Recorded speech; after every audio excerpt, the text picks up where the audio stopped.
एक भयानक डरावना स्कूल हॉलो क्रीक के छोटे से शहर में फुसफुसाते हुए देवदार के पेड़ों के बीच एक पुराना स्कूल हाउस खड़ा था। इसकी दीवारें समय के साथ खराब हो गई थीं।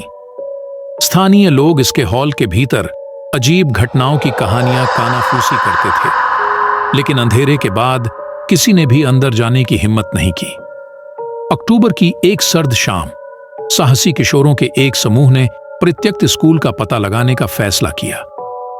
झुंड में सबसे बहादुर सारा हाथ में टिमटिमाती टॉर्च लेकर आगे बढ़ी। जैसे ही वे चरमराते दरवाजों से गुजरे, ठंडी हवा उनके नाम फुसफुसाती हुई प्रतीत हुई। अंदर की हवा धूल से घनी थी और उनके चारों ओर अंधेरा छाया हुआ था। वे सावधानी से आगे बढ़े। उनके कदमों की आवाज खाली गलियारों में गूंज रही थी। अचानक उन्हें एक धीमी आवाज सुनाई दी, एक नरम भयानक धुन जो हवा में बह रही थी।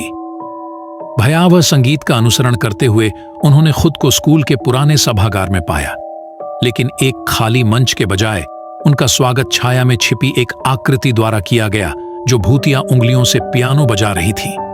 डर के मारे उन्होंने देखा कि वह आकृति उनकी ओर मुड़ रही थी। उसकी आंखें द्वेषपूर्ण इरादे से चमक रही थीं।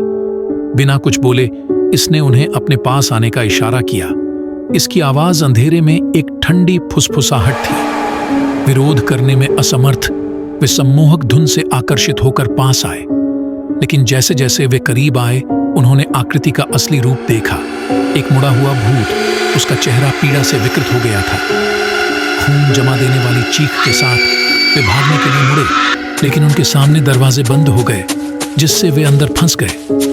हताश और भयभीत होकर उन्होंने भागने की तलाश की, लेकिन स्कूल उनके चारों ओर बदलता और बदलता प्रतीत हुआ, जिससे वे इसके अंधेरे दिल में और गहराई तक चले गए। जैसे जैसे रात बीतती गई उन्हें एहसास हुआ कि वे अकेले नहीं हैं। परछाइयां दीवारों पर नृत्य कर रही थीं, फुसफुसाहट हॉल में गूंज रही थी और भूतिया आकृति हर मोड़ पर उनका पीछा कर रही थी। अंत में केवल सारा ही भागने में सफल रही। उसके दोस्त स्कूल की प्राचीन दीवारों के भीतर छिपे अंधेरे में खो गए। आज तक हॉलो क्रीक की फुसफुसाहटें शापित स्कूल भवन और उसमें फंसी आत्माओं के बारे में बताती हैं, जो अनंत काल तक इसके हॉल में भटकने के लिए अभिशप्त हैं। ये कहानी सच तो नहीं है, लेकिन सच्ची कहानी से जुड़ी है।